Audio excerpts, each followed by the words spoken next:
Today's dedication is for Zahn, who gave me a very generous 1 year's worth of subscriptions on Patreon. Ureni of the Unwritten versus Extus, Zuladok, and the first sliver. Some slow ramp and we don't have the green for it, and if we keep this hand it's sod's law that we're not going to get into the green. I will try a mulligan. Okay, well we've nothing but lands there, but we can surveil ourselves into some decent stuff hopefully in the early game. So I don't particularly like this, but we'll try it. Turn 1 expedition map from the Eldrazi player, and we draw it into another land, so we may well get flooded this game. We'll see if we can take a land off the top with the Thundering Falls. We can. Misty Rainforest into the graveyard. The first sliver has taken 3 already, shocking in a breeding pool to a fetch, and then passing the turn, so I'm assuming that he wants to hold up a tutor. Expedition map being cracked to search for a land after playing a Field of Ruin. Searched up a Planar Nexus, which is every non-basic land type, so setting himself up for Urzatron with this, I imagine. Okay, well that's something for us to aim for at least. Skyshroud Claim, so it's probably a turn 3 Swiftfoot Boots. Let's go for a Gruul Surveil land here and continue to try and fix our draws. Seize the Day is great with this commander, but probably not so good this early on. At least we can use it from the graveyard with flashback. Alright, the Sliver player did not use the mana at the end of the turn there, so not sure why he shocked in the breeding pool.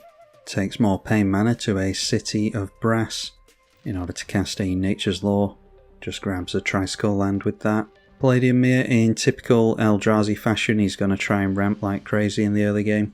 Urza's Incubator is tempting. So we'd have 4 mana next turn, plus this isn't enough for our commander, but we could still get down Swiftfoot Boots after the Skyshroud Claim, so I'm going to hold off on the tap land here and get down a mountain so that we can play the Incubator. Ideally we'd be able to get down Scourge of Valkus before we play our commander. I'm not sure we're going to be able to do that. Gemhide Sliver will allow the slivers to tap for mana. Noteworthy that that is all slivers, so if anyone gets down a changeling they'll be able to use it as a dork. Then taking more pain mana, giving the slivers he controls first strike. Thran Dynamo with a land held up, so still has 4 mana left to play with, 6 cards in hand. And then a Mirage Mirror, which can become a copy of an artifact, creature, enchantment or land until end of turn. Then plays a bounce land in the Guildless Commons, so just bounces back his basic wastes. Extus is missing double black at the moment, so might have liked to get down his commander, but doesn't have red or double black, so can't do that. A Displace is a flicker effect for our ETB dragons. I don't have access to the new standard dragons from Dragonstorm, unfortunately, so I've had to cut some of those from the deck. I've only got access to the precons for some reason, so I imagine that's a bug that needs rectifying, but you'll be seeing those soon enough anyway. I only have early access for a week, so Skyshroud Claim, and we'll go and grab a couple of jewels to better fix our colours, after which we can get out a Swiftfoot Boots. And we are projecting to our opponents what we're looking to do here, but I dare say they know already. Anyhow, might be worth taking off a turn for the Scourge of Valkus next turn. Suppose it depends what we draw into. I'm hoping that we don't see Shroud or Hexproof for the slivers, because it would be good to get this down and then shoot the Gemhide, so that they can't add too much mana before they start making a bunch of tokens and the like. Already using them to tap down for mana allows him into the first sliver, which he wouldn't have been able to afford without that mana dork in play. But the first sliver does cascade, and cascaded himself into a Worldly Tutor, which means he can't crack his Scalding Tarn yet. He might actually forget and go for a tap land with this and shuffle the tutor away. You'd obviously want to play this before the cascade goes off, so that you can dictate what you cascade into. Anyway, he put the Crystalline Sliver on top of the library, so I think we do need to get rid of this before Crystalline Sliver comes down. Ulamog the Defiler is a scary one. Haven't seen too much of it since it was released, but did play it once or twice on the channel, and it's as obnoxious as everyone thought it was going to be. So I went after the Sliver player, exiled a bunch of cards, which means the Crystalline Sliver actually goes down now. Might have been worth shuffling it away with the Scalding Tarn, or hoping that he'd shuffle it away. He can't dictate where it is shuffled into in his library. But yeah, got rid of it off the exile there, got rid of Toski. I'm not going to look at, or at least I'm not going to commentate the entire half of the library. I suppose I can fast forward through it here.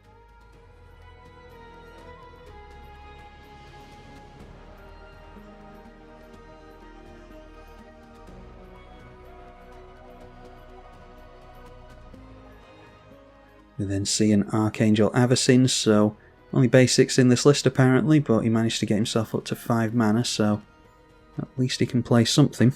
This is a 13/13, and we've got ourselves a Raise the Palisade, which only bounces creatures. So do we go for our commander here and allow our opponent to keep hold of the additional mana? He might be able to use it to deal with this. We can always bounce all the slivers back next turn. Yeah, I think I'm going to try and keep up with my opponents, so let's go for this. Down comes the commander. Look at the top 8 cards and we can go and grab a dragon, one of which is a new one from the precons. And look at the top card and play it if it's a dragon. Got Atsushi there as well. Why don't we just play this one simply because it's a new dragon. Can test how good it is. So a land on the top. Let's shuffle away with the Wooded Foothills. Try and get the Swiftfoot Boots on our commander first. And that lands. And now we can get the final Surveil land out finally. And we can already see an Entis Restoration on top, which would grab us 2 additional lands after we sacrifice one. I don't think we particularly care about that, we just need to start seeing dragons really. There's a Cultivate, obviously we've got a decent amount of ramp in this list.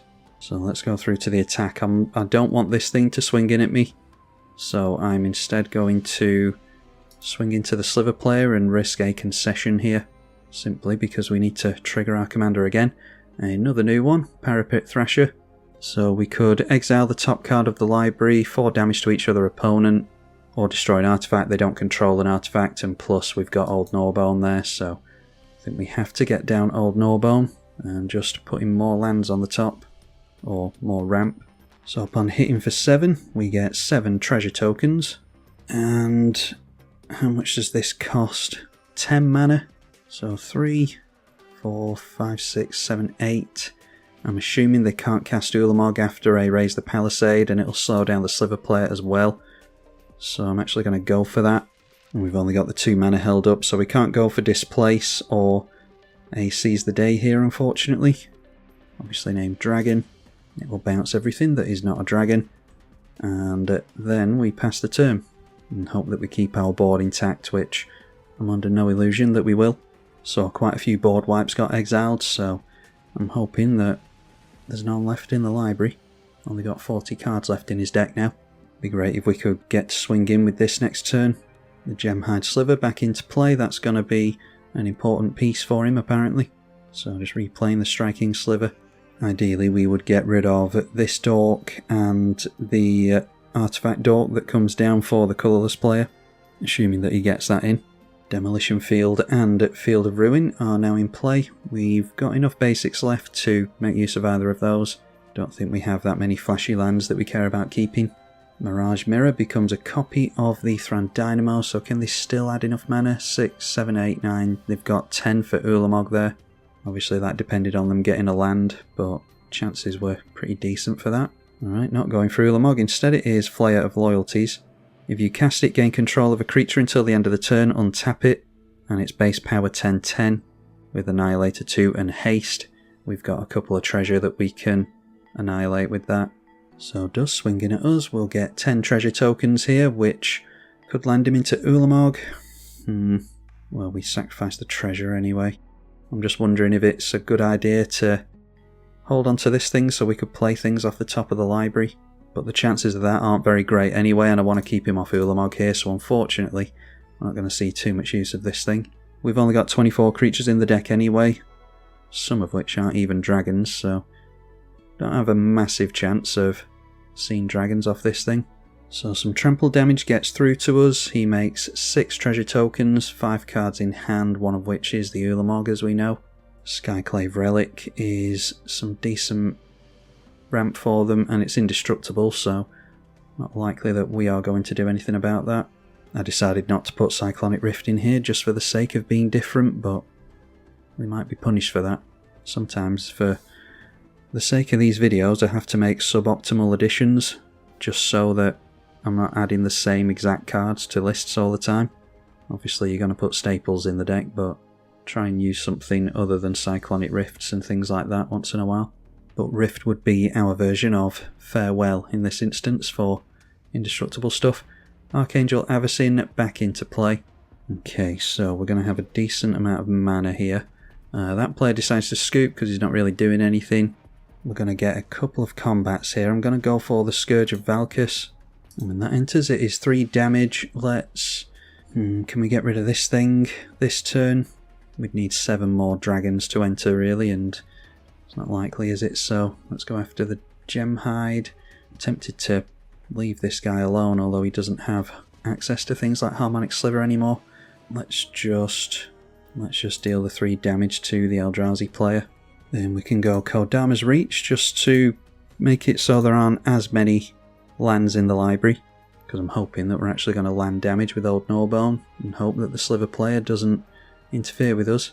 So I'll get a couple of mountains into play with that, and like I said, hope that we can actually get damage through here. Maybe could have given this guy haste in order to not only get more damage through to this guy, but also get more treasure. Trigger our commander again. And there is a Savage Ventmaw, which is not an ETB creature, but it is something that can look at going infinite with the Aggravated Assault, as can the Old Gnawbone, why these two are in here. So Old Gnawbone gives us a bunch of treasure twice.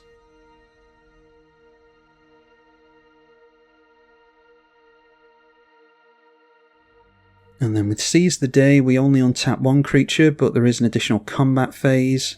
So we could go for Displace in order to untap 2 creatures.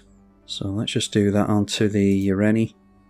Had I have actually swung in with this, like we probably should have done, I could have had everything untapped here. Ready for swinging in again. But we'll untap both the creatures, which gives us a couple of ETBs. So I'm just going to deal as much damage to this guy as I can. Directly to the face. Ureni hopefully doesn't whiff here. Hammerhead Tyrant triggers when we cast spells, so we can bounce things with that. And that triggers the Valkus again. So hit our opponent. And Scourge of Valkus is just incredible, so got him down to 4 over there. Let's go Seize the Day onto our commander. And that means that we can bounce something, so let's bounce the Gemhide Sliver, hoping that we actually get rid of the Eldrazi player this game. Yeah, I'm glad we got to see at least a couple of new dragons here, even if we didn't make much use of this one. The Hammerhead is really good. Swiftfoot Boots, we have to make sure to have haste back on this thing. And now should get an additional combat phase. We do, so it's always good to see that Magic Online isn't bugged in that regard. And as soon as we declare attacks, we get another trigger with Ureni. And haven't whiffed yet, and Utvara Hellkite triggers onto our other opponent this time. So knocks him down to 19. Yeah, the whole flicker thing, I forgot about the haste, so did that in a bit of a clunky way. Our opponent scoops in response, so I don't think we get the treasure here, which is a small victory for our opponent. Luckily we don't need it. Well, hopefully we won't. Seems as though the Sliver player was struggling on mana, which is why he wanted the Dork in play so eagerly. And decides to scoop there. We were still drawing into some decent stuff. We had 3 dragons on top, 2 of which were some new ones. A Deceptive Frost Kite with the Hammerhead Tyrant would have been really good. So yeah, I suppose that ends up being a little sneak peek of Ureni of the Unwritten. Cheating big stupid dragons into play is pretty good apparently, but I'm sure you all would have predicted that. If you want to see any more from this one, then let me know. Let me know what commanders you would like to see from the most recent set as well. Massive thank you to the patrons, as I always like to say at the end of these videos, as they're pretty much the only thing keeping me around on the channel at this point. If you want to support on Patreon yourself, then you can do so yourself via the link in the description below. I'm tribalkai. Thank you for watching.